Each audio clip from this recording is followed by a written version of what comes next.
I would say like an 8 or a 9, probably. I'd say an 8. Oh man, I'm like 10.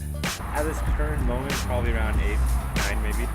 I would say I'm a 7. An 8. I'd say probably about an 8. 8.5. Oh, very happy.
My name's Alex Panagas. I'm from Philadelphia. I'm Patrick Reynoso from San Diego, California. Hi, my name is Agnes Cozina. I'm from Chicago. My childhood was a great experience. I had two great loving parents who put me through incredible private schools in Philadelphia. They raised me with great morals, and I had a great life with them when they were together. We were very well off, we were really wealthy in our area. But when they got divorced, we lost a lot of money because my dad was like a freeloader. He just, travels the world and kind of just left my mom with the three of us. So I kind of was like a mom to my brothers when I was younger. But my parents are both incredible parents. They've made me be the person I am today. Growing up as a child, I would have to say my childhood experience was really, really fun. I got along with my brother at that time, actually, when we were younger, so we had a very, very good relationship. I think over time we drifted a lot apart. My parents were very, very good. I was raised with a lot of good value. Things were not that crazy. I mean, there's only two of us growing up, so it's only me and my brother. I'd have to say that we are very close as a family. We did a lot of things together. We took a lot of vacations. My parents tried to do the best they could for us, basically while we were growing up. I love hanging out with my friends, going to different places. I love meeting new people and just exploring new places. I love hiking and going on adventures. I think overall just going on different adventures makes me very happy. I have a lot of hobbies back home. I love to just go to the beach and relax. I like to eat. I like to work out. I love to surf. I love hiking. I just love being outdoors, doing whatever outdoors. I love driving around, finding new places to explore. And then on top of that, I love just hanging out with friends and enjoying people's company. I love working out, and I love doing yoga, kickboxing, and I do love to travel anytime that I can get. I like to hike. I like to spend time with my dog, and I like to go out with my friends, and just have fun.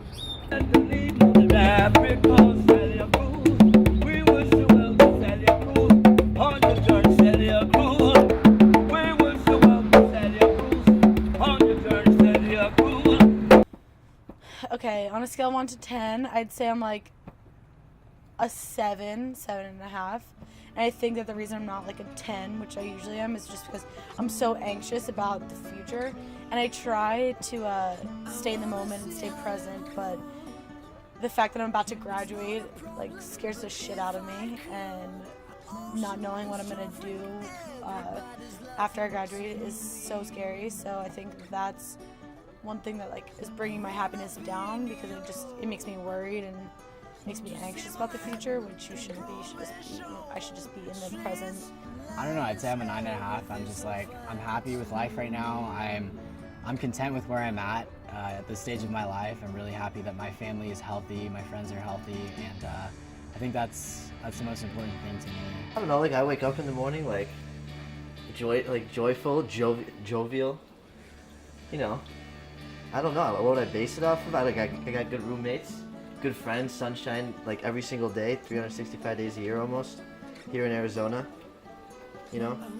My definition of happiness, I think it changes every day, but I think it's just being content with where you're at in life and being healthy, being surrounded by people that make you happy and make you see the best things in life. I think that being happy, it's not a constant. I think you have to constantly work on being happy. I think that's what's really important, is that you're not going to wake up every day just being your same old happy self. There's things that are going to bring you down, but I think that you have to constantly work on doing things that will make you happy and being surrounded by people that will make you happy and experience new things. And I think that will make you a happier overall person. I think happiness to me is doing what makes you happy for your own individual self only. I think that if you want to go do this, you're going to go and do that. If you want to go travel because you feel like being in a different country and in a different culture is what makes you laugh and smile, go do that. I think for me, being happy is definitely laughing and definitely smiling and appreciating the little things that I used to take for granted before you're up. And I think it's definitely working towards what you want in life and being happy and proud of yourself. Friends, family will always be proud of where you've come and what you've achieved, but it's up to you as a person, your own individual characteristic, for you to be proud of yourself, and that means a lot. For you to be proud of what you worked so hard for and that you finally got what you wanted. That's like another aspect of what happiness means to me. My definition of happiness, I think there's a wide variety of answers for that question. For me personally, I think the definition of happiness is being content with where you are in life and appreciating what you have in your life. As simple as that sounds, it's really key to just realize the things around you, and once you can realize what you have and not just like objects, but family and friends. Once you can realize how blessed and fortunate you are, I think it could definitely bring a smile to your face. And so yeah, the definition of happiness to me is being content with where you're at in life and just smiling about everything. It's like just other people's happiness, just that I can make a difference or just do something for other people. If it makes them happy, it makes me happy. Probably my friends, animals, trees, life, just life in general,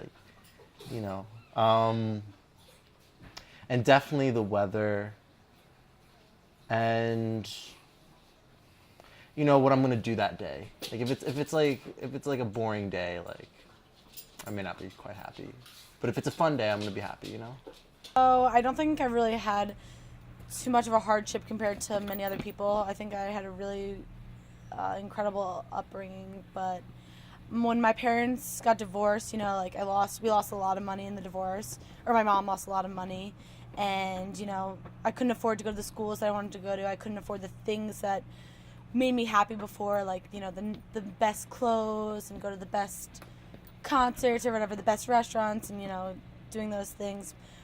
But after a while, I realized that those things didn't matter. So I realized that just having great friends and an incredible family was enough for me throughout my life. Like, I didn't need those expensive things to make myself happy anymore. I was a very, very negative person. A lot of people look at me and they don't think that at all. They think I'm very bubbly and outgoing, which I am. But I feel like the last 3.5 years before, I had to put on an act to pretend that I was happy. I never really saw a therapist. I never really went and done any of that.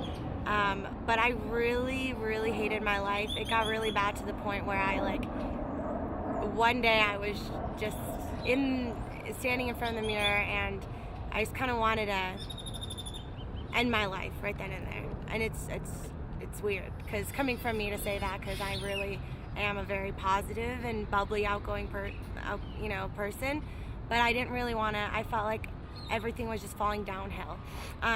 You know, stress, homework, school, work, party, friends, drinking, being homesick. That had a lot to do with it. So I just wanted to end it right then and there. I felt like I had nothing to look forward to anymore. I felt like I had no future.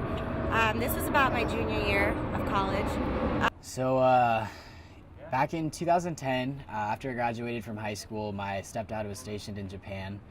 So I helped my family move over there. We were there for about a month. At the end of July, my mom called me to her room, and she sat me on the bed, and right away I could tell something was wrong. So I started crying because I felt like I knew what was going on, but I didn't. And so I asked her, I said, "Mom, what's going on? Like, are you okay?" She looked me straight in the eyes and said, "Patrick, I was diagnosed with stage 4 lung cancer." And I didn't know what to think, honestly, because I was like, what? Like, is this a dream? Is this really happening? And she said, well, they don't really have the technology we have back home here in Japan, so it could be a fungal infection. They're just not sure, so they're going to medevac us back to San Diego where they can run further tests. So 2 or 3 days after that, we were medevac back to San Diego, where they did run further tests on my mom, and it was indeed proven that she did have stage 4 lung cancer. They gave her about 6 months to live if she didn't get any treatments right away. So obviously we got her on some treatments. They had this new medicine that they said could possibly work for her. And then after that, they put her on chemo. She lost all her hair. She lost a lot of weight. And it was devastating to see my mom, 85 pounds, bald. It was rough.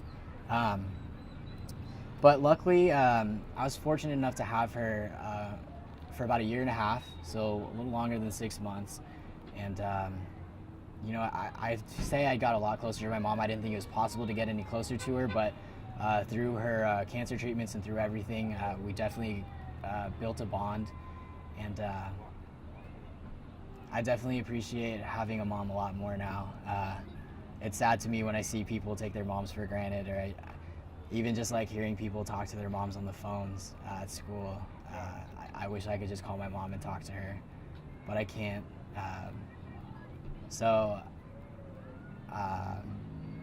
Yeah, that's her story. 1.5 years later, she.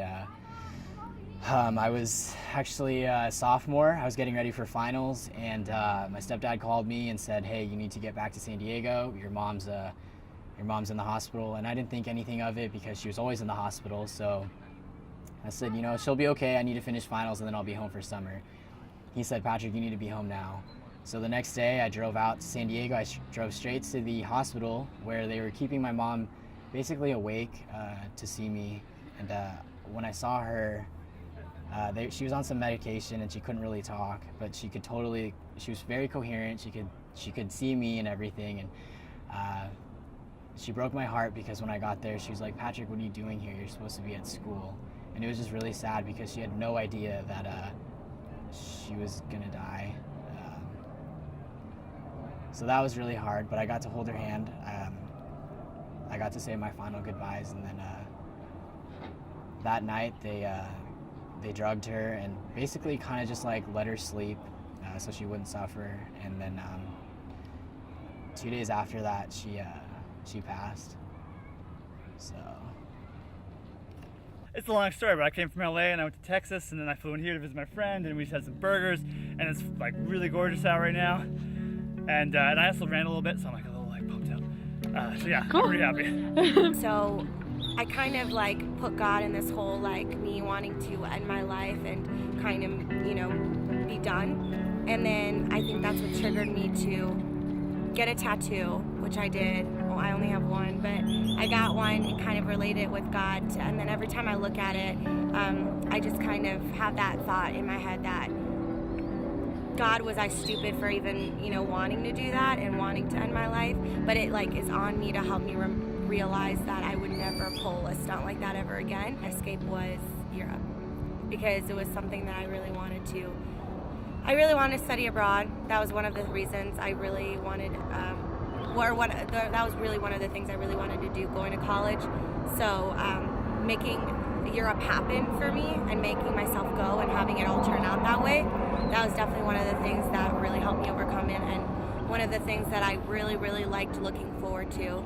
And of course believing in God, because at the end of the day, He will choose your life the way it's supposed to be chosen. Well, I'll be honest, when after my mom died, the weeks following her passing, I definitely locked myself in my room and just kind of thought about life. I was in a depression.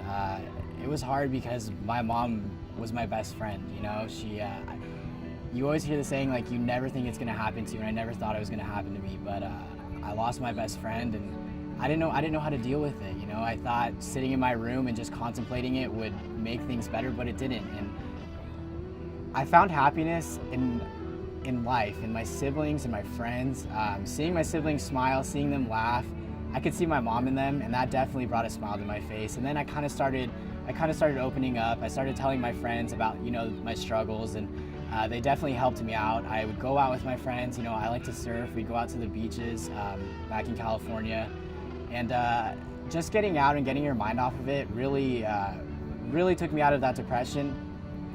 And I'd say this past summer was definitely my best summer up to date. I got to get out. I got to play, like, hang out with my friends and just be a kid again. And I think that was definitely a key to finding happiness again. So I realized that just having great friends and an incredible family was enough for me throughout my life. Like I didn't need those expensive things to make myself happy anymore. I would base my happiness off of experiences and not really like physical objects, although, you know, those experiences did involve physical objects, so it's tough to count those out. But I think you can be on $1 million yacht and really not be able to experience it or enjoy it, and be that type of person, or be another person who takes everything for what it's worth. In same scenarios, if you have $5 and, you know, you get an ice cream sandwich or something, there's someone who probably won't enjoy that, but I would love it to death.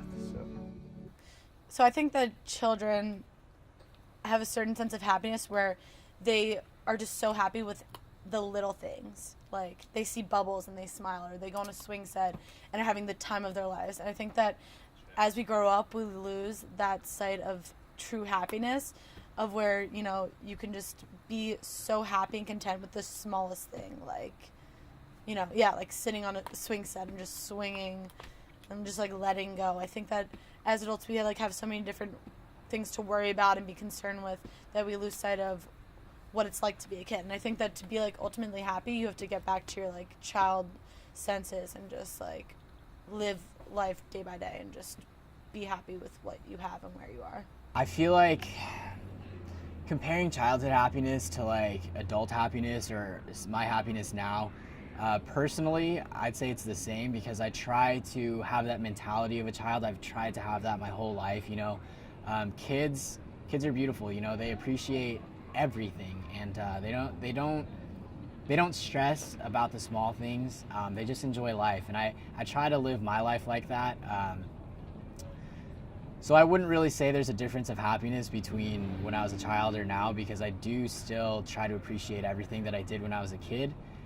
There's definitely more stresses when you become an adult, obviously bills and paying things off and worrying about the future, but I try not to worry about things and I try to take things day by day, just like when I was a kid. And I find that helps me a lot. And it definitely brings a smile to my face because I'm not as stressed and I'm a lot more relaxed. You know, it's going to be hard it's hard for any of us to really look back to, well, how did I feel when I was a kid? But I think that just, it's important to just, at the end of the day, just relax and have fun and enjoy the moment that you're in. Any moment, whether it's, you know, whether you're outside, whether it's you wake up, whether it's with your friends or whether you're alone, I think it's just to live in that moment and enjoy it. For the most part, I'm very happy because I pursue things that I want to pursue. I have someone that I love who supports me, and we support each other. And really, whenever I'm not happy, I proactively do something to change it. You know, in this day and age, people sometimes think they have this false connotation that the more money you have or the more material objects you have, the happier you'll be. When in fact, in my life experience and in other people's life experiences, I've noticed that people aren't necessarily happy with what they have or how much money they have. It's who they surround themselves with and the experiences they go through, you know?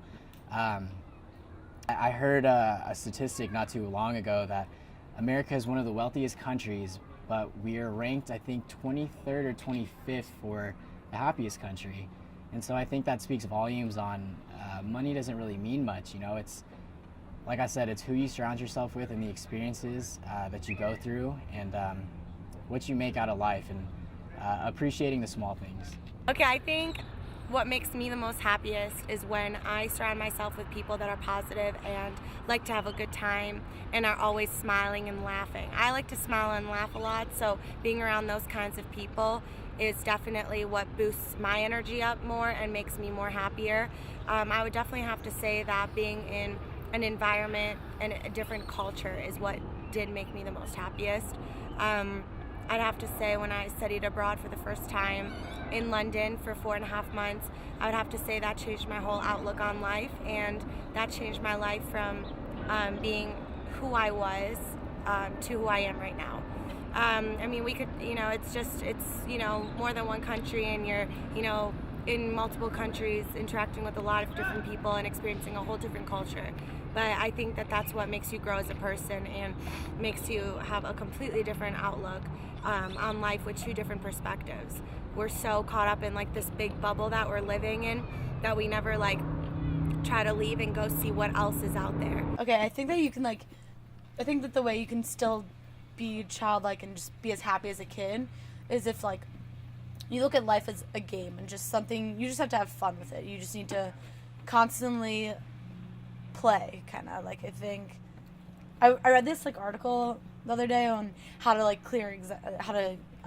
get rid of anxiety, and this guy, he like tested out all these different ways of, you know, how to cure his anxiety. Like, he did yoga, did all these antidepressants and or like Xanax and all that shit. And I think that the thing that he said that cured his anxiety was just remembering how to play and just be happy and just live life like a game. I realized through my mom's trials and tribulations that before her diagnosis, I was finding happiness in like the dumb things. I was finding happiness in hoping for the newest like a shoe to come out, or I don't know, something along those lines. And I realized that after she passed, I was happy with what I had. I was happy with like the toes on my feet. I was happy with my health, with the hair on my head. So once I realized that I had everything that I needed in life, I really smiled and I became happy. And I think if people realize what they have, I think it'll definitely help you out a little bit. And so I've been able to find the things that make me happy, and I don't have to have a lot of money doing it. I think a motto that I would live by is just living in the moment and take each moment and take everything for what it is, you know? Just, I don't know, don't stress on the hard stuff. I mean, on the small stuff. Don't stress on the small stuff. Life is like a playground, so go play. Like, and that's literally one of the most like daily mottos that I'm surprised I never thought of as being as a writer, but I like live by every day. I was just looking at